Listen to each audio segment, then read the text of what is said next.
Welcome to the Special Areas Train-the-Trainer training.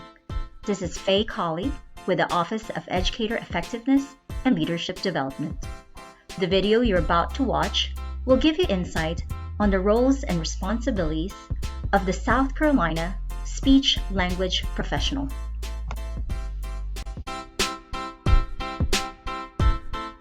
I think if you ask some administrators and teachers, what does your school-based SLP do? They say, oh, they see kids in small groups and they play games to work on their sounds. Well, that is true. We do see students in small groups, typically anywhere from 2 to 4 or 5. But the difference in that is each student in that group is typically working on a different goal. So you more than likely have different material for each student, and you're targeting a different goal for each one. So we do see them in small groups for that reason. Sometimes we do play games. A lot of times we'll play a game, but each student's turn, the SLP is targeting something different. Of our day, for me, at our school, we do what we call flexible scheduling. So typically we see students for 3 weeks for direct therapy into the therapy room in small groups 3 weeks out of the month. And then 1 week out of the month, we actually do what we call indirect therapy. And that's where we might consult with the teacher. We might go in during independent reading and work with the student while they're in the classroom. We may go eat lunch with the student or go out to recess. But just times outside of the therapy room that we can kind of monitor and adjust and see how that student is doing on carrying over those goals outside of the therapy room. I know for me, Monday through Thursday, I'm seeing groups kind of back to back. Monday through Thursday, 8 to 8:30, 8:30 to 9, 9 to 9:30, and I typically will have back-to-back groups coming in till around lunchtime, and then at lunchtime, after lunch, then I'll have another group and kind of go until 2 o'clock. Once we do our evaluations, we have to score the evaluations, we have to write the evaluation report and come up with goals that we think would be appropriate for the IEP. Also, we have to have time to screen students and evaluate them, so we have to have time in our schedule for that. We also, once we start seeing students, for every student that we see, we have to document on Medicaid. So we have an online form that we use to document every therapy session, and we have to document what the goal you worked on and how the student responded and what your plan is to continue. So that typically takes, for a normal day for me, for all my groups to document for each student, it typically takes an hour to hour and a half. We also have to, every 9 weeks when report cards go out, we have to do a progress report that is sent home with the report cards, and basically that's just an update of where the student is on all of their goals.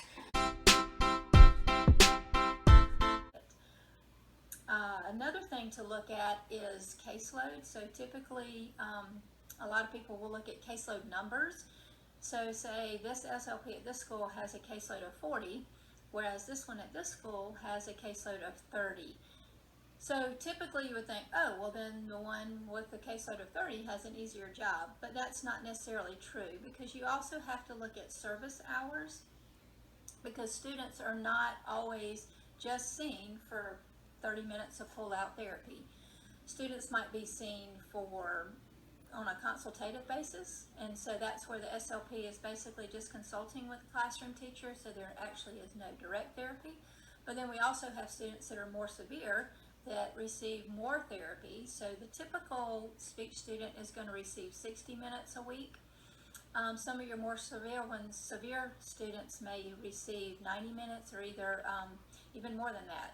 So you have to look at service hours, not really necessarily caseload.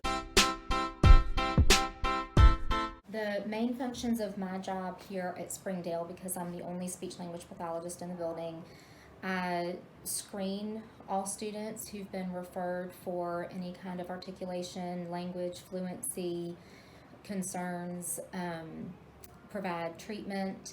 I participate as part of the RTI team that looks at students who are struggling academically in the classroom to help figure out if their communication skills might be impacting academic progress. Serving as part of the student assessment team, which looks at what interventions students might need academically after they have gone through the interventions available through RTI. Obviously providing treatment and evaluations to students within the school who may need interventions in speech. Another main function is collaborating with classroom teachers, particularly the classroom teachers whose students are receiving speech therapy, to make sure that the skills that we're working on in speech therapy are carrying over into the classroom as well.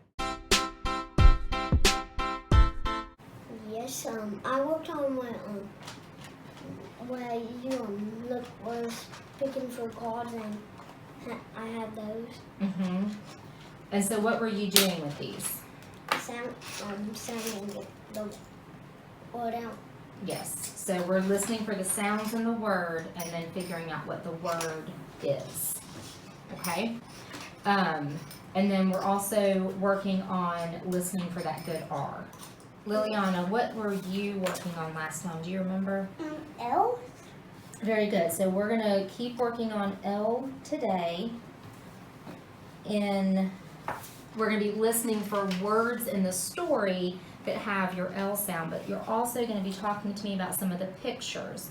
And we're going to be using he, she to talk about what the people or the snowmen in our story are doing.